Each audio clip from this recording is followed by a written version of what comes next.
Hey guys, if we have not met before, I'm Jessica Parker, a holistic health coach with a master's in health psychology and a fitness instructor. Today, we're just going to chat briefly about how to protect yourself and give your immune system a fighting chance this season with cold and flu. There's so many different respiratory things going around.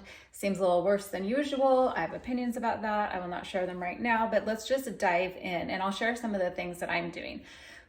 The first thing you need to understand and you need to be doing is to give your body a fighting chance by not putting a bunch of crap in it that it has to work against. So the sugar, all the processed stuff, all the, like fast food and things like that.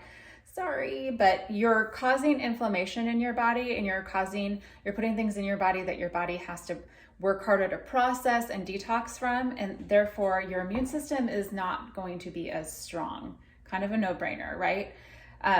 So that's the first thing, making sure you're eating well. When you're eating well, you're also getting more of those nutrients in that are necessary for a strong immune system. So you cannot out supplement a crappy diet. You need to start with a good, solid nutritional foundation. So moving on from there, exercise, getting outside, getting sunlight if possible. There were some breaks in the sun today. That's where your body is going to be producing its own vitamin D. That's the best way to get vitamin D. It's a hormone, and when your body is exposed to sunlight, it produces it on its own. So that is your first best option for vitamin D. If you take vitamin D, which is needed for a strong immune system, go for the D3 and take it with K2. K2 helps your body utilize the D3. And if you're not doing that, it can cause calcification. With that exercise, and I'm not saying that you have to go out and run miles or anything, but do make sure that you're getting your heart rate up and you're breathing deeply and getting things moving through your lungs, because we tend to breathe more shallow and you want to kind of clear things out. So make sure you're focusing on breathing deeply. Something that I do, which when I had the vid, I learned actually from Mesmerize downtown in Albany, where I'm at. They have a halotherapy booth, which is pink Himalayan salt.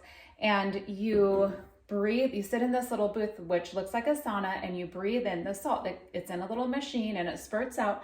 You breathe it in and sit in there for 20, 30 minutes. And it really helps. Salt attracts toxins and pulls it out of your system. And so it really helps move things out. So if you're having any kind of allergies, or I'm somebody who's prone to bronchitis, if you just feel something coming on, that's a really good thing to do. It's a really good thing for anybody to do. There are other benefits, even with your skin, and people have noticed more energy doing things like that. Well, when I had the vid, I wanted to do that, but I wasn't going to go in. And so I ordered this pink Himalayan salt inhaler online. It was $14 or something. And you can hear the salt. It's down in here. And then you just breathe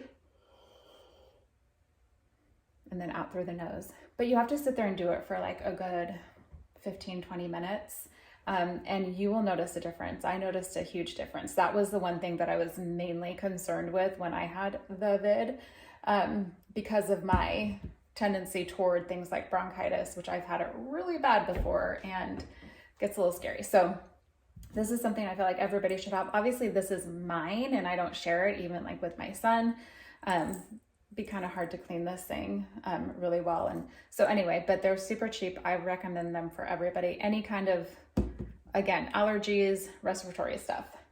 The breathing, the exercise for even just the sunlight also, and the food. Next, I would say if you have an opportunity to do sauna, again, Mesmerize downtown has an infrared sauna. That's really, really good for your immune system.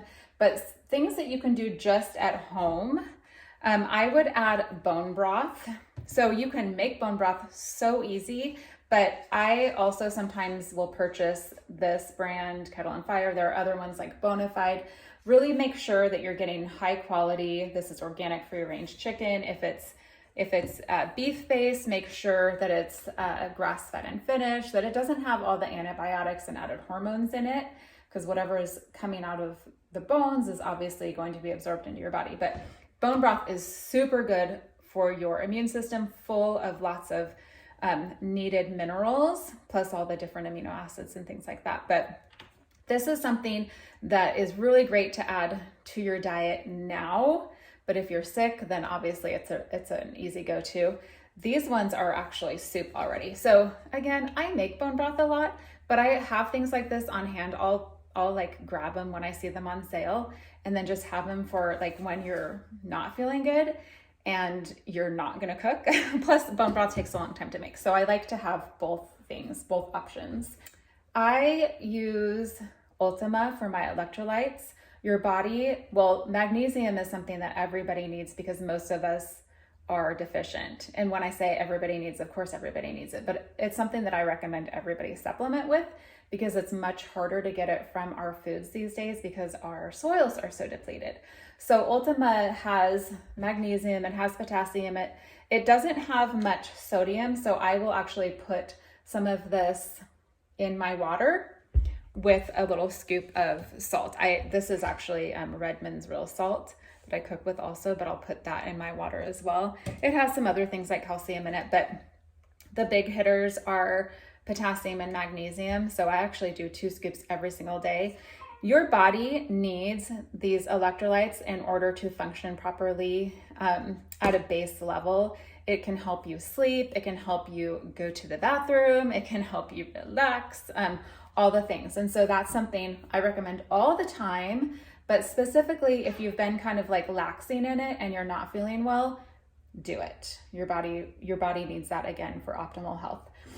You can do a ton of vitamin C. This is the kind that I use because it's an actual like whole food form, so it's more bioavailable. You can do a lot of vitamin C. So in this one, 2 capsules is 500 milligrams. And I would do, like if I were starting to not feel well, I would do 1,000 milligrams, and you can go up even higher. Vitamin C, it's not gonna be toxic to you. Your body will release it. So you'll know you've had enough if you're going to the bathroom and things are a little loose, if you know what I mean. So then you can back it up a little bit, but you can do very high doses of vitamin C. My friend Emily made this elderberry syrup. I'm sure everybody knows about elderberry syrup. So what's recommended is if you're trying to be preventative, then a tablespoon a day, less for children. And then she says like take it multiple times, like every couple hours if you're like in the throes of something where you're fighting something. So yummy. You can purchase it or make it. And then lastly, I'm going to share one of my very, very, very first go-tos. Aside from the base level stuff like electrolytes and bone broth and exercise, those things, whenever myself or my kiddo, when we're starting to feel something coming on, or, you know, right now I'm having us do it just because I feel like people are dropping like flies. So just to like boost our immune system, as I toss them, essential oils. So I use, if I can find, there we go, oregano and On Guard. If I had to choose, it would be oregano, but I use both of them. But oregano actually acts like an antibiotic, and it's even better because since it's oil-based, it penetrates the cell wall. Since our cell walls are fatty, regular antibiotics are water-based and will not penetrate. And so this actually gets through into the cell and can attack the junk going on within the cell. And On Guard has like clove and cinnamon and citrus. And so you're getting lots of good antibacterial, immune boosting things in both of these. In fact, I use On Guard for like cleaning. But the oregano is kind of like the elderberry syrup, where if you're just trying to like boost your immune system and acting preventatively, then I would take it once a day and do not put it straight in your mouth. You will just have tears for an hour. It's hot. I've done that before thinking, I'm fine. I can do it. No. So you have to use a little capsule like this, and you just open it up, and I put like 3 to 4 drops of my oregano in here, and then I'll add a couple of drops of my On Guard, and then there you go. When I'm just doing it preventatively once a day, but if I'm doing it because I'm sick, like when I had the vid, then I was doing it every couple hours, 2 to 3 hours, just constantly throughout the day.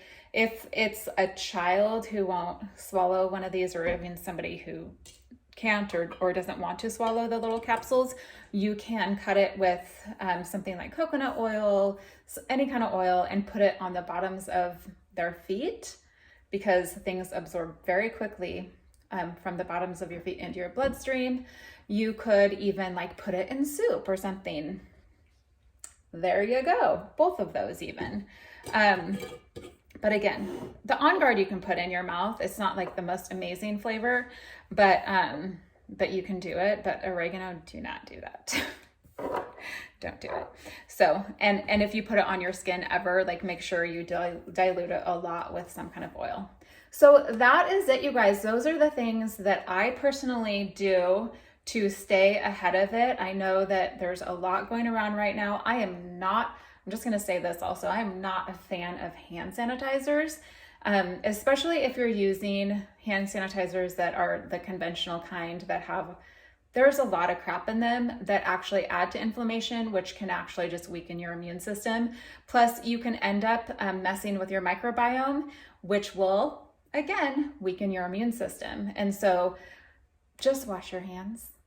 Wash your hands, and don't go for the antibacterial stuff with, again, all these like synthetic chemicals that just like, synthetic isn't always bad. It's not always bad. But when you're over sanitizing, you end up just basically, again, weakening your immune system. And I think that is one of the major things going on right now.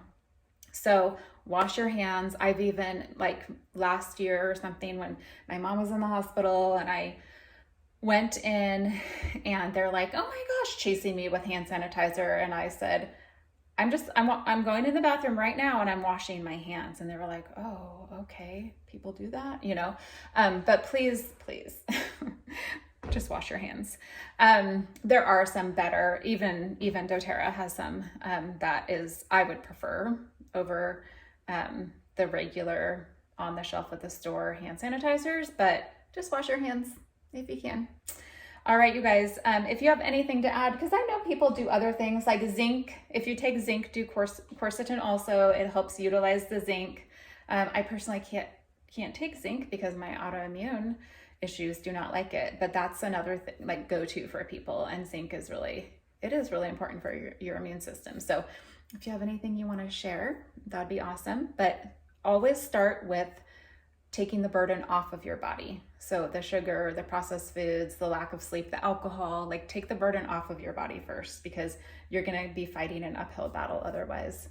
You guys can find me at thatvibrantlife.com, Facebook, thatvibrantlife, and then Instagram is that_vibrantlife. Have an awesome day.